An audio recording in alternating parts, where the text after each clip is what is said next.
ini kan ke Pak Baktiar dulu saya tanya. Ini kan PPDB ini kita lihat bahwa di Batam ini termasuk yang sangat-sangat krusial, termasuk bermasalah setiap PPDB, Pak. Karena daya tampung terbatas. Ternyata banyak yang masuk ke sana. Walaupun khususnya SMA 1 ini selama ini termasuk sudah disebut sama semua sekolah ini ya, tidak ada dulu seperti dulu kan ada sekolah unggulan ya, sekolah internasional gitu ya Pak ya. Tapi sekarang sudah disebut semua sama sekolah itu. Namun demikian tapi orang tua masih mengincar untuk sekolah di SMA Negeri 1 Batam ini. Nah, tidak tertutup kemungkinan mereka ini dengan lobby-lobby maupun tawar-menawar atau bisik dengan sana-sini agar anaknya masuk gitu Pak. Seperti apa mengantisipasi agar ini sesuai dengan koridor yang sudah ditentukan Pak? Silakan Pak. Baik, terima kasih. Berdasarkan analisa dari Dinas Pendidikan Provinsi ya, bahwa perbandingan antara yang tamat dengan masuk ke sekolah tingkat atau jenjang SMA atau SLTA sebenarnya nggak ada masalah, ya kan? Untuk kapasitas daya tampung sekolah itu sebenarnya bergabung ya antara negeri dan swasta itu bahkan melebihi begitu, ya. Bahkan kita kekurangan siswa. Kekurangan siswa. Sebenarnya, cuma sekarang ini kita lihat perkembangan ya, sekolah negeri ya mengatasi keinginan masyarakat untuk masuk ke sekolah negeri khususnya. Mungkin ini berpengaruh dari kejadian COVID-19 yang lalu ya. Kita 2 tahun, 3 tahun dalam masalah itu. Tentu orang tua mengalami suatu permasalahan ekonomi ya untuk masuk ke sekolah itu. Tentu yang mereka butuhkan adalah cari sekolah yang berkualitas dan berbiaya murah, kan begitu. Sementara berbanding dengan swasta mungkin di kalangan keluarga tertentu mungkin tidak terjangkau lah ya, tidak terjangkau. Nah, mungkin dari sana asal kenapa kita lihat belakangan ini orang tua lebih cenderung masuk ke sekolah negeri. Ya, bukan hanya di SMA 1 saja, di beberapa sekolah yang lain pasti akan membludak siswanya. Nah, apalagi kita kembali menyatakan tidak ada sekolah unggulan. Itu tidak ada memang sekolah unggulan untuk sebutan sekarang. Tapi yang terpikir dan tertancap di dalam pikiran orang tua itu adalah ya sebuah sekolah yang dulu memiliki nama. Ya, kita kembali merefleksi pada beberapa tahun yang lalu yang disebut dengan RSBI. Nah, SMA 1 itu juga merupakan salah satu sekolah RSBI yang sebenarnya rintisan sekolah bertaraf internasional. Kebetulan penanggung jawab programnya itu saya juga dulu. Dan Bapak Pak Rahman adalah komite kita waktu juga. Itu. Beliau sangat mendukung dan mensupport sekali apapun program sekolah kita saat itu, ya kan? Nah, saat itu kita memang kategori kita sudah daftar 100 RSBI pertama di SMA 1 Batam itu 100 pertama. Kemudian sampai 200 dan 303 tahun berlalu. Ya kan? Nah, masuk tahun keempat kita mulai digugat masyarakat. RSBI akhirnya dibubarkan kan begitu. Nah, itu backgroundnya. Nah, mungkin karena nama-nama belakang itu tadi ya. Pak, sedikit. RSBI ini dulu berdasarkan ketentuan dari kementerian atau memang apa ini, Pak? Kementerian yang menunjuk. Oh, kementerian yang menunjuk ya. Jadi ada parameter yang mereka buat gitu ya. Saya saya tahu karena berdasarkan kriteria yang ditentukan oleh kementerian, Menteri Pendidikan Kebudayaan.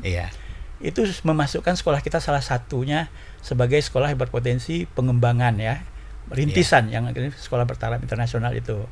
Nah, kita masuk pada kategori 100 pertama. 100 pertama 100 pertama. Itu tahun 2005 mulanya. Ya kan? Nah, kita udah masuk daftar 2005 dan berakhir 2008. Habis 2008. 3 tahun selesai kan begitu.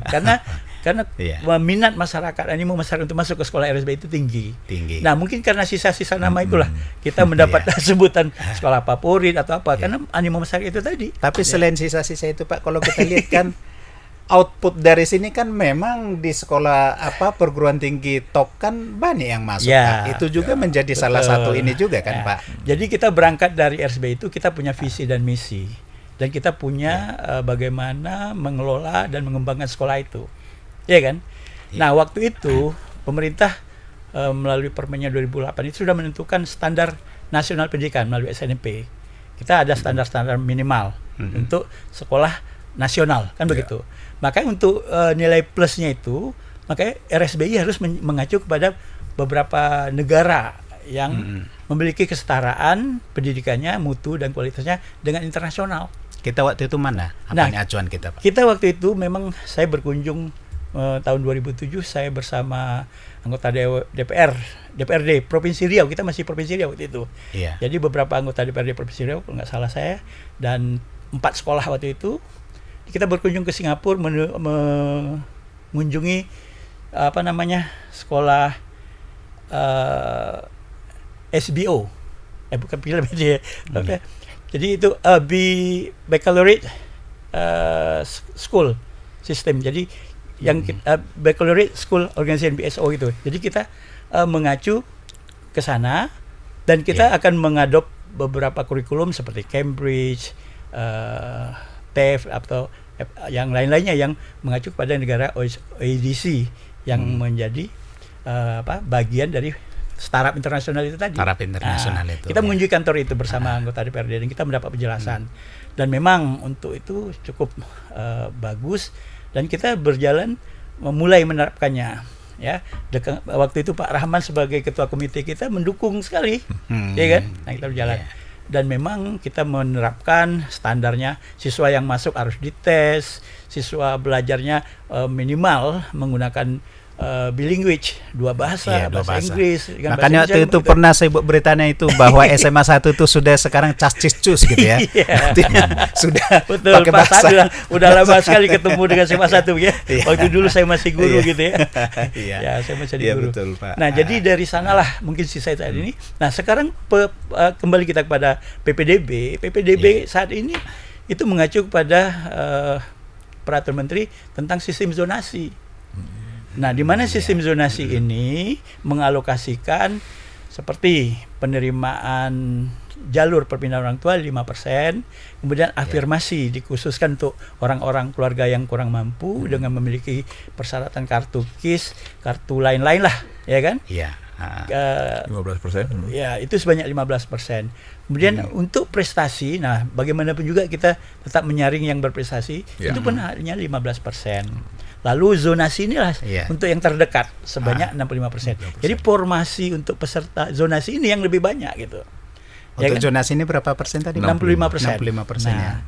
Nah, kebetulan Dinas Pendidikan sudah menetapkan bahwa daya tampung kita itu sebanyak 14 rombel. 14 rombel. Nah, 14 rombel itu 36 kali 14 kurang lebih 504 siswa kita. 504 siswa. Dan itu cukup besar dan cukup banyak. Iya, Pak. Ya kan? Ini tadi Pak, kembali ke pertanyaan kita tadi. Ini kan cukup banyak orang yang berminat ke SMA 1 ini gitu ya. Nah, permasalahan kan muncul. Nah, permasalahannya anak-anak yang sudah memiliki niat dan tekad bahwa SMA 1 seperti kata Bapak katakan tadi, ya kita alhamdulillah di sekolah dalam pengembangannya kita berjalan berdiskusi dengan komite bahwa kita memiliki visi ke depan. Sekolah kita itu akan kita jadikan sekolah memang sekolah terbaik lah. Sekolah terbaik. Kan begitu. Gitu ya. Nah, alhasil apa? Ya, alhamdulillah 1 tahun saya kemarin itu, kalau tahun lalu ukurannya sebuah itu kan RSBI juga begitu. Sebesar mana alumni kita atau anak kita lulus di SMA ini, tamatan SMA itu diserap di perguruan tinggi kan begitu. Iya. Nah, alhamdulillah kita termasuk yang terbanyak 62 orang. 62 orang ya.